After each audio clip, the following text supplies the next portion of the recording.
So welcome to another session, if you will, on unstoppable people. And so today I have my friend Teresa, who is a yoga, I don't know, I'd call you a yoga master. That's my thought. But her business is called Inner Smile Yoga, which I love that I can relate to that, having an inner smile. And her tagline is to find the glow within.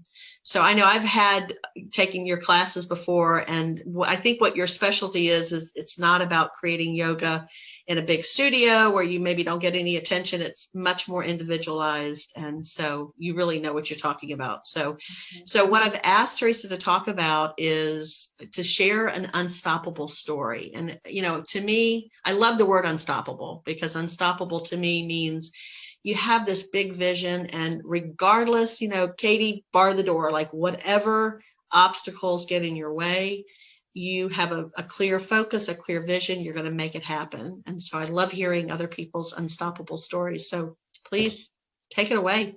Okay. I can think of a couple of things, but, and I love it too. I love the word unstoppable. I think we oftentimes get in our own way. That a lot of the hesitations or the noise we hear may be perceived to be coming from other people's, but a lot of it is really inside of us. And it's learning how to step up or step out, if you will, from that deeper place inside. So I love that. Thank you for the opportunity, Sherry. I'm going to share a story, kind of an early story when I was, it's a mom story.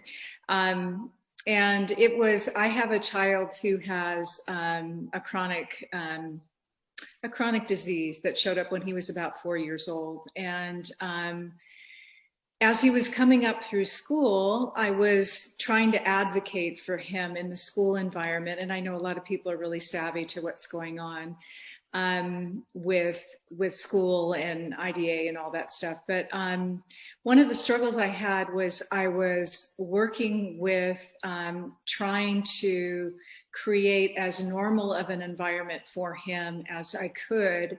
And there were lots of misconceptions. People thought that because he had this condition that he wasn't very bright. I had in-laws who thought that I should be medicating him differently than I was. There was a lot of misinformation about his condition, a lot of fear. And I was feeling that pretty much from everywhere I went for help. And there was a lot, sort of a clinical focus and then a fearful focus, and let's just fix this. And so I felt like I had to become kind of Joan of Arc. Kind of beating the drum, and I became kind of my own best advocate. I went and I pretty much had to put my business in a part-time mode. I had to kind of think about my priorities and what I wanted for him, and not just accept that this was the way it was and this was the best that it could be.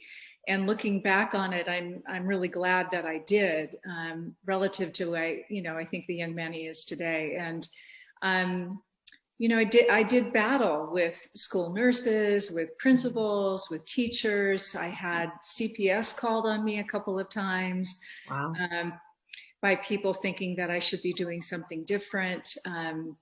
My in-laws' feelings were hurt because I wasn't consulting with them about all of the drug options and things like that. And he was on medication. It's not an anti-drug thing. It was just a finesse thing for the whole person, right? Really embracing the whole person. And so it was a lonely journey. I will say that. I didn't have many close friends, I think, who really understood what I was going through. I think there were people that wanted to understand, but they were afraid. It was almost like they could catch whatever my son had. It was kind of this kind of thing. So,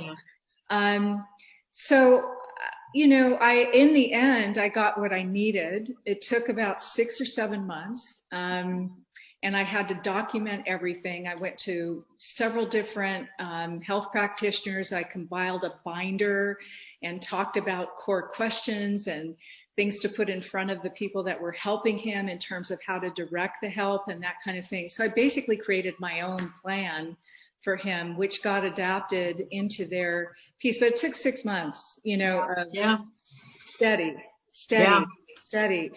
And, and then these blips. these emotional blips. Like, I don't know if anybody's ever had CPS called on them. It's not fun. I can't imagine. And, Child Protective Services, in case anybody's not sure what that is. yeah. Yeah, no, that's horrible. And I mean, especially when you are, the only way to get through this is to have this implicit trust in yourself and Right. trusting your gut, and so to have, that's all you have to go on, because you probably didn't even have doctor support. You don't, family, friends, they don't get it. And I think there's some weird thing about people feeling guilty that they're not going through that. Yeah. And and it makes them uncomfortable, and then it Right. makes them scared. I think it triggers people's fear.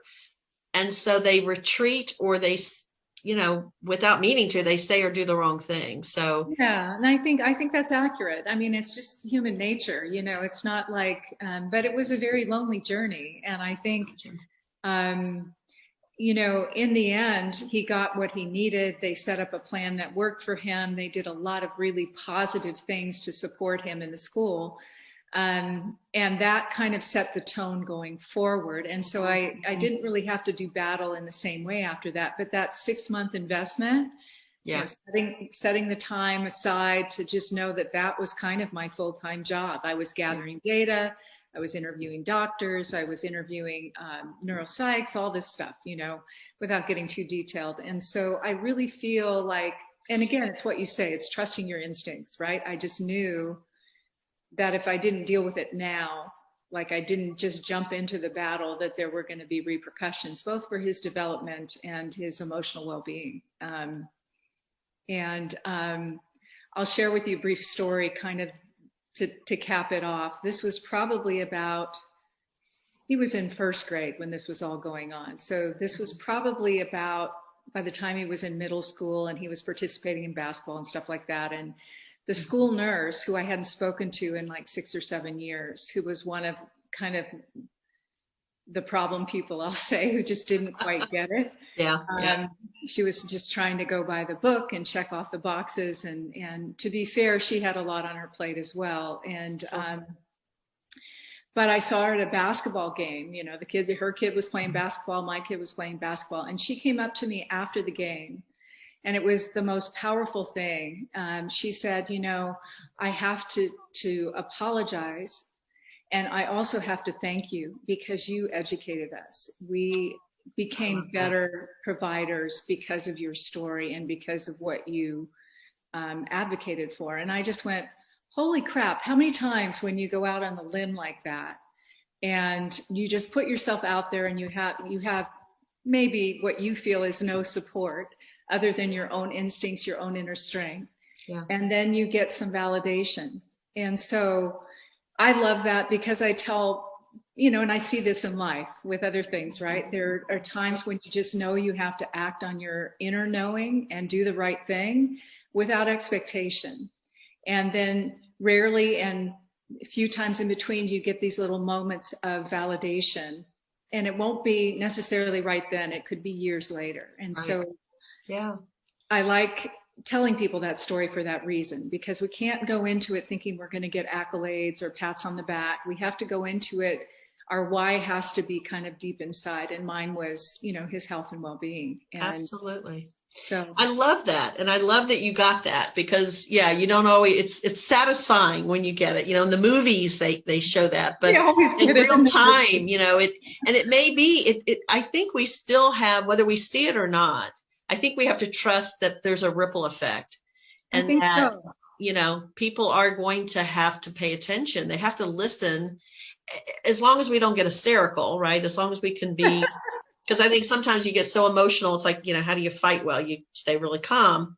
Yeah. But I think when you have a point, something you're fighting for, and, in order for people to listen, you have to you stay true to that. And, and I think it ends up having an influence, and it has a ripple effect, and it's so subtle, you don't even know, but you have to know that it's out there.